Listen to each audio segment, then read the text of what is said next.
Hey, I'm Emmy Laybourne. I'm the author of the Monument 14 trilogy, which tells the story of 14 kids who get trapped in a superstore while civilization collapses outside the gates. And I'm here on Books with Bite to give you 5 post-apocalyptic books that you might not have read. All right?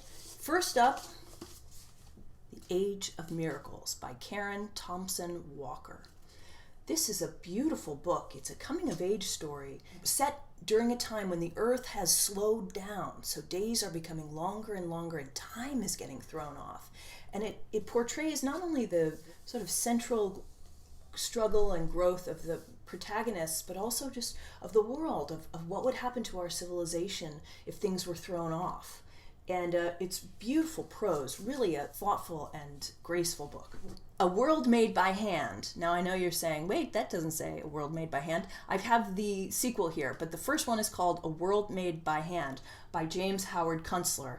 I love this book so much. It's this quiet portrait of a town in the Hudson Valley of New York State after the apocalypse. And we don't learn too much about the apocalypse, but he's got these amazing scenes where people are we learn how they get by. Like they use their refrigerators to be big planting boxes instead of refrigerators.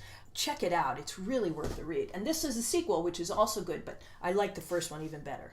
Have you read this? You might have read this already. It's terrific. It's a portrait of a violent, cold-hearted, and cold physically world. It has its very raw and interesting language. I just loved it. I couldn't wait to get the sequel, and I think the sequel is out, and I'm gonna buy it with my own money.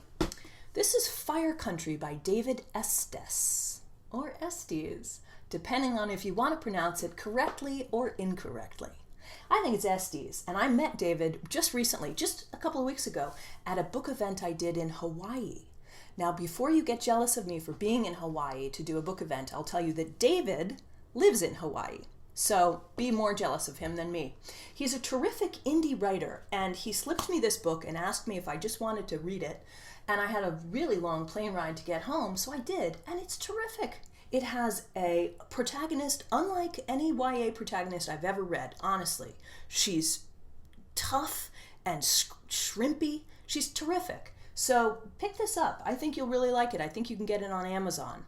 The Wild Shore. This is from Kim Stanley Robinson's 3 Californias series. It's so cool. He took the same stretch of land, the coast of California, and wrote 3 different post-apocalyptic novels. They're all companions to each other, but they're with a completely different post-apocalyptic scenario. It paints a picture of a very gritty, hard-scrabble life for the people living on California, where the United States is now really the underdog, is a third world country. It's fascinating. So there you have it, my top 5 post-apocalyptic books you might not have read. And I'll end with showing you this. This is Monument 14, the first one in my series. It's out in the UK. Check it out. Thanks a lot. Bye-bye.